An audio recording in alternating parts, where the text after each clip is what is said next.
Indian railways, भारतीय rail हमारे देश की जीवन रेखा है। न जाने कितने लाखों लोग रोज इसमें ट्रैवल करते हैं और ये 10 लाख से ज्यादा लोगों को रोजगार भी देती है। इनफैक्ट दुनिया के जितने भी सभी बड़े रेलवे सिस्टम्स हैं उनमें तीसरे नंबर पर आती है। करीब 1.25 किलोमीटर का इसका टोटल ट्रैक लेंथ है। और एक फैक्ट के हिसाब से तो अगर आप इंडियन रेलवेज के ट्रैक लेंथ को सीधी लाइन में रखेंगे तो ये अर्थ के इक्वेटर के 1.5 गुना चक्कर मार लेगी, जो कि भूमध्य रेखा है उसके 1.5 गुना चक्कर मार लेगी। तो ये कुछ फैक्ट्स थे हमारी इंडियन रेलवेज के बारे में, जो कि काफी पुरानी है। तो आज की इस वीडियो में हम आपको इंडियन रेलवे के बारे में कुछ खास बातें बताएंगे और एक बहुत इंपॉर्टेंट पॉइंट पे डिस्कशन करेंगे। हम आपको बताएंगे कि वो कौन मजदूर थे जिन्होंने इंडियन रेलवे ट्रैक्स को बिछाया, और अंग्रेजों ने क्या सच में हमें रेलवेज के नाम पर कोई गिफ्ट दिया था या फिर एक बहुत बड़ा स्कैम था। और इस वीडियो के एंड में आपको बताएंगे एक बहुत ज्यादा इंटरेस्टिंग फैक्ट, इसलिए इस वीडियो को एंड तक जरूर देखिएगा। वीडियो शुरू करने से पहले हम आपको जल्दी से इंडियन रेलवेज के टाइमलाइन के बारे में बता देते हैं कि कब क्या हुआ था। इंडियन रेलवेज का पहला फेज आता है 1853 से 1869 तक। हालांकि देश में मालगाड़ी तो सन 1837 में ही शुरू हो गई थी, लेकिन देश की पहली पैसेंजर गाड़ी 1853 में चली थी। 16 अप्रैल 1853 को देश की पहली पैसेंजर गाड़ी बॉम्बे के बोरी बंदर से थाने तक चली थी। इस ट्रेन ने 34 किलोमीटर का डिस्टेंस कवर किया था। इस ट्रेन के अंदर 14 डब्बे थे, 3 इंजन थे और 400 पैसेंजर थे। इस ट्रेन को मिलाया था 2 कंपनियों ने मिलकर। पहली कंपनी थी ग्रेट इंडियन पेनिनसुलर रेलवेज या फिर GIPR, और दूसरी कंपनी थी ईस्ट इंडिया कंपनी। इनफैक्ट 1855 से 1860 तक रेलवेज की 8 नई कंपनीज इस्टेब्लिश हुई थी। इंडियन रेलवेज का अगला फेज आता है 1869 में और चलता है 1925 तक। अब 1857 के विद्रोह के बाद, 1857 रिवोल्ट के बाद, जो ईस्ट इंडिया कंपनी थी उसके हाथ से सारी पावर ले ली गई थी और पावर डायरेक्टली ब्रिटिश क्राउन के अंदर चली गई थी। तो रेलवेज भी डायरेक्ट ब्रिटिश क्राउन के अंदर चले गए थे। अब ये वो टाइम था जब देश के अंदर काफी ज्यादा भुखमरी की हालत हो रही थी और काफी ज्यादा सूखा भी पड़ा था। तो ऐसे इलाकों में अपनी पहुंच बेटर करने के लिए ब्रिटिश ने ऐसे इलाकों के अंदर रेलवेज का कंस्ट्रक्शन शुरू किया। 1880 तक रेलवेज की टोटल ट्रैक लेंथ पहुंच चुकी थी 15,000 किलोमीटर। अब 1890s के दशक में कुछ बेसिक फैसिलिटीज प्रोवाइड करी गई। For example gas lamp, toilets और इलेक्ट्रिक बल्ब्स। अब जो काम बहुत बढ़िया चल रहा था, देखते ही देखते वर्ल्ड वॉर 1 शुरू हो गया। अब वर्ल्ड वॉर 1 के शुरू होते ही रेलवेज के डेवलपमेंट का काम बहुत ज्यादा स्लो हो गया, इस पर बहुत ज्यादा फर्क पड़ा और वर्ल्ड वॉर 1 के खत्म होते होते हालत बहुत ज्यादा खराब हो चुकी थी रेलवेज की। इंडियन रेलवेज का अगला फेज आता है 1925 में और चलता है 1946 तक। रेलवेज की पहली इलेक्ट्रिक ट्रेन आई थी 3 फरवरी 1925 को, जो कि चली थी बॉम्बे और कुर्ला के बीच में। अब साल 1929 तक टोटल 66,000 किलोमीटर का रेलवे ट्रैक बिछ चुका था। अब फिर से जो डेवलपमेंट वर्ल्ड वॉर 1 के बाद थोड़ा ठीक होना शुरू हुआ था, बढ़िया चल रहा था, कुछ समय बाद ही वर्ल्ड वॉर 2 डिक्लेयर हो गया। अब वर्ल्ड वॉर 2 के होने से फिर से हालत थोड़ी खराब होने लगी। रेलवेज का अगला फेज आता है 1947 में और चलता है 1980 तक। 1947 में भारत का बंटवारा हुआ, भारत पाकिस्तान अलग हो गए। अब इन दोनों के अलग होने से इंडियन रेलवेज का बहुत ज्यादा नुकसान हुआ, क्योंकि रेलवेज का 40% रेलवे नेटवर्क जा चुका था पाकिस्तान में। 2 बड़ी लाइनें, बंगाल असम ईस्ट में और नॉर्थ वेस्टर्न रेलवे, ये 2 बड़ी लाइनें के टूटने की वजह से 40% रेलवेज का एरिया जा चुका था। और इसी के साथ 1976 में इंडिया और पाकिस्तान के बीच में समझौता एक्सप्रेस ट्रेन चालू हुई, जो कि पाकिस्तान के लाहौर से इंडिया के अमृतसर में आती थी। इंडियन रेलवेज का अगला फेज आता है 1980 में और चलता है 2000 तक, जिसमें सभी तरह की स्टीम से चलने वाली ट्रेन को हटा दिया गया और कंप्लीटली इलेक्ट्रिक ट्रेन को ला दिया गया। अब अगली इंटरेस्टिंग बात कि वो कौन से खास मजदूर थे जिन्होंने हमारी रेलवेज के ट्रैक्स को बिछाया। तो जो मजदूर थे जिन्होंने हमारे रेलवेज बनाए, उनका नाम था Vadar labours. Vadar labours India में एक लेबर्स की क्लास थी जो कि तरह तरह का काम करते थे, जैसे पत्थर तोड़ना, रोड बनाना, बांध बनाना, बिल्डिंग्स बनाना। अब ये वदर जो लेबर्स थे ये ग्रुप्स में काम करते थे, छोटे ग्रुप्स, बड़े ग्रुप्स, और इन सभी के ऊपर इनका एक हेड होता था जो इनका सुपरविजन करता था। इनके बारे में खास बात यह भी थी कि इस ग्रुप के हर उम्र के लोग, बच्चा हो, बूढ़ा हो, जवान हो, आदमी हो, औरत हो, सब लोग काम करते थे। हमारे देश की पहली मालगाड़ी जो कि 1837 में मद्रास में चली थी और पहली पैसेंजर गाड़ी जो कि 1853 में मुंबई में चली थी, इन दोनों ही रेलवे लाइन में वदर लेबर्स ने बहुत ज्यादा काम किया था। अब इन लेबर्स के बारे में खास बात यह थी कि ये कोई ऐसे आम लेबर्स नहीं थे, ये बहुत ही ज्यादा स्किलफुल लेबर्स थे, बहुत बढ़िया क्वालिटी के लेबर्स थे। और इनकी पहुंच, इनका नाम और इनकी मांग इतनी ज्यादा थी कि पूरे देश में इनकी बहुत ज्यादा डिमांड हो चुकी थी।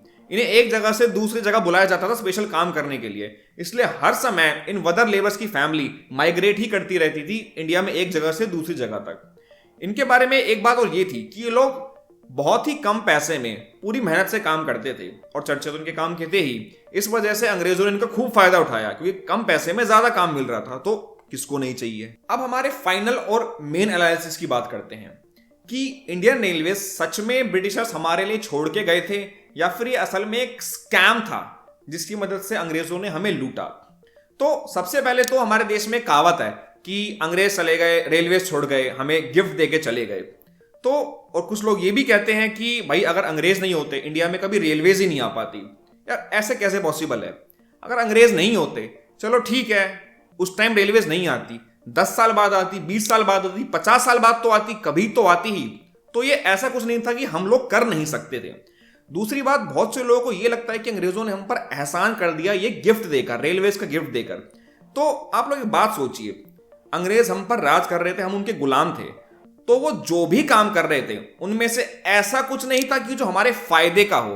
तो जब वो हमारे फायदे का ही काम नहीं करते थे तो गिफ्ट देना तो बहुत दूर की बात हो गई। अब मैं आपको थोड़ी देर में बताऊंगा कि आखिर रीजन क्या था। अंग्रेजों ने रेलवे की शुरुआत सिंपल तरीके से अपने बिजनेस को बढ़ाने के लिए करी थी। वो बिजनेस करते थे, एक चीज को एक जगह से दूसरी जगह लेकर जाते थे, सिर्फ इसी वजह से उन्होंने इसकी शुरुआत की थी। और अगर उन्हें इतनी ही चिंता थी इंडिया के लोगों की, भाई हम लोगों को जो है पैसेंजर ट्रेन में बिठाकर भेजेंगे, तो वो पहले पैसेंजर ट्रेन शुरू करते ना। उन्होंने पहले मालगाड़ी शुरू क्यों की? 1837 में पहले मालगाड़ी शुरू हुई और 1853 में जाकर पैसेंजर गाड़ी शुरू हुई। कुछ समय पहले कांग्रेस लीडर शशि थरूर की एक बुक लॉन्च हुई थी, एन एरा ऑफ डार्कनेस।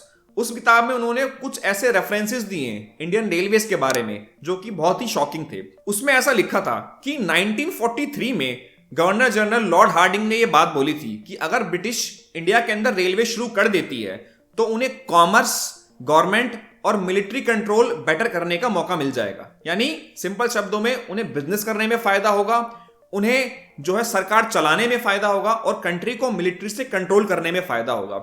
इन तीनों बातों में ऐसा कहीं भी नहीं लिखा था कि रेलवे से इस देश के लोगों का भला होगा। तो आप देख सकते हैं कि उन्होंने जो भी किया था वो अपने ही फायदे के लिए किया था, हमारा कोई फायदा नहीं था इसमें। और दूसरी बात ये कि उन्होंने इसमें कैसे हमें लूटा।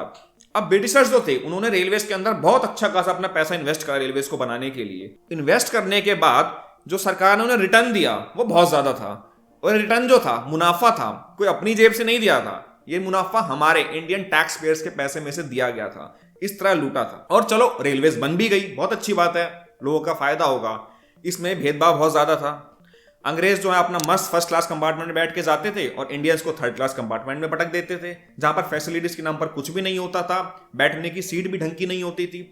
इनफैक्ट एक बहुत ज्यादा एक कहावत चलती थी उस टाइम की, एक ट्रेन है उसके अंदर जो है कुछ थर्ड क्लास के अंदर इंडियंस बैठे हुए हैं, बैठे नहीं हूं मतलब ठूसे हुए हैं, थर्ड क्लास कंपार्टमेंट में एकदम भरे हुए हैं, ट्रेन के ऊपर भी चढ़े हुए हैं, पूरी तरह चढ़े हुए हैं। और उसके अगले ही कंपार्टमेंट एक फर्स्ट क्लास का है जहां पे 2 अंग्रेज बैठे हुए हैं, पूरे कंपार्टमेंट में खाली है बाकी कंपार्टमेंट पूरा, और एक दूसरे से बात करते हैं कि देखो यार आजकल तो रेलवेज में कोई ट्रैवल ही नहीं करता, खाली खाली चलती हैं। तो आप आयरनी समझिए इस बात की, इंडियंस की हालत उस टाइम काफी खराब थी। लेकिन हम इंडियंस बहुत शातिर थे उस टाइम पर भी। इसका एग्जाम्पल ये है कि ईयर 1862 में बंगाल के जमालपुर और राजपूताना के अजमेर में 2 रेलवेज की वर्कशॉप को स्टैब्लिश किया गया जहां पर इंजन्स बनते थे। अब देखते ही देखते जो इंडियन मैकेनिक्स वहां काम करते थे वो सीख कर ऐसी टेक्निक उन्होंने डेवलप कर ली, ऐसे इंजन बनाने शुरू कर दिए, मतलब इंजन के डिजाइन बनाने शुरू करे जो कि ब्रिटिश के डिजाइन से बहुत बेटर थे और सस्ते दाम के थे। तो ब्रिटिशर्स के कान खड़े हो गए कि भाई अगर इस तरह के बढ़िया और सस्ते डिजाइन उन्होंने मार्केट में उतार दिए तो हमारे इंजन कौन खरीदेगा। तो इस जलन के कारण उन्होंने ऐसी घटिया हरकत करी कि कुछ टाइम बाद अपने पार्लियामेंट से एक एक्ट ही पास करा दी जिसके तहत कोई भी इंडियन मैकेनिक किसी भी इंजन का डिजाइन नहीं कर सकता। इसी कारण हमें 1947 तक करीब 17,000 रेलवेज के इंजन को इंपोर्ट करना पड़ा इंग्लैंड से, अमेरिका से, जर्मनी से। इतना बुरा हाल हो चुका था। अब क्योंकि इंडियन मैकेनिक्स अपने खुद के डिजाइन नहीं बना पा रहे थे तो धीरे धीरे ये जो प्रैक्टिस थी, ये नॉलेज थी, ये खत्म होती गई और आजादी के कई साल तक भी हमें ब्रिटिशर्स पे डिपेंड होना पड़ता था उनकी एक्सपर्टीज के लिए, हमारे रेलवे डेवलपमेंट के लिए। लेकिन वही कहते हैं कि समय का पहिया है, गोल गोल तो घूमता ही है। तो आज के टाइम में जो ब्रिटिश रेलवेज की कंसल्टेंसी कंपनी है रेंडल, जो कि उन्हें एक्सपर्टीज देती है, वो खुद इंडियन रेलवेज की कंपनी राइट्स जो है उससे एक्सपर्टीज लेती है अपने रेलवे डेवलपमेंट के लिए। तो अब जो है पासा एकदम उल्टा पलट चुका है। और ऐसा नहीं है कि उन्होंने हमें कोई बहुत नॉर्मली लूटा। यूनाइटेड स्टेट्स ऑफ अमेरिका में 1 मील की रेलवे लेंथ को बिछाने का खर्चा था 2000 पाउंड, जबकि इंडिया में 1 मील की लाइन बिछाने का खर्चा था 18,000 पाउंड, यानी 9 गुना ज्यादा पैसा हम लोग दे रहे थे। और ये पैसा दे कौन रहा था? Indian tax payer. आगे बात करते हैं एम्प्लॉयमेंट की।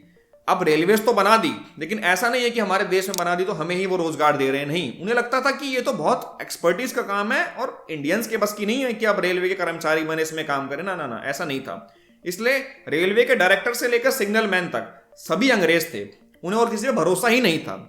वो तो वर्ल्ड वॉर 1 शुरू हुआ, काफी ज्यादा अंग्रेज मारे गए और कर्मचारियों की कमी हुई।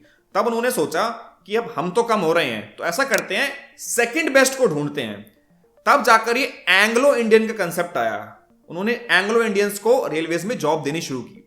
और जब धीरे धीरे एंग्लो इंडियंस भी कम होते गए, तब भी उन्होंने मेनलैंड इंडियंस को जॉब नहीं दी। उन्होंने पहले जॉब दी पारसीज को, जो कि मेनलैंड इंडिया से बिलोंग नहीं करते थे, विद ऑल ड्यू रिस्पेक्ट। तो आप देख सकते हैं कि उनका कितनी ज्यादा प्रॉब्लम थी मेनलैंड इंडिया के लोगों के साथ। लेकिन पारसीज को भी उन्होंने कोई बहुत बड़ी जॉब्स दी नहीं, नॉर्मल जॉब्स देते थे, यानी अपने हाथ से कंट्रोल जाने देना ही नहीं चाह रहे थे। अब जैसा हमने प्रॉमिस किया था, वीडियो के एंड में हम आपको एक इंटरेस्टिंग फैक्ट बताएंगे इंडियन रेलवेज के बारे में, जो आपने कभी सुना नहीं होगा। अब ये सभी को पता है कि रेलवेज जो हैं वो गवर्नमेंट ऑफ इंडिया के अंडर आते हैं। सभी रेलवेज इंडिया के अंदर है, गवर्नमेंट के अंदर। लेकिन क्या आपको पता है, इंडिया के अंदर एक सिंगल प्राइवेट लाइन है रेलवेज की आज भी।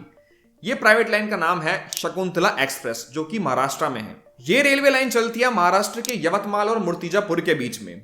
ये ट्रेन डेली 190 किलोमीटर का डिस्टेंस कवर करती है अराउंड 20 घंटे में। और इस ट्रेन को बनाया था उसी कंपनी ने जिसने इंडिया की पहली पैसेंजर ट्रेन बनाई थी, the great Indian peninsular railways company ने। और ये ट्रेन जो है इन दोनों इलाकों के बीच में चलती है। किराया अराउंड 150 रुपए है, और जो लोग रेगुलरली अप एंड डाउन करते हैं उनको फायदा होता है इस रेलवे से। और दिन में 1 राउंड ही लगाती है डेली का। तो ये इंटरेस्टिंग फैक्ट था इंडिया की one and only private railway के बारे में।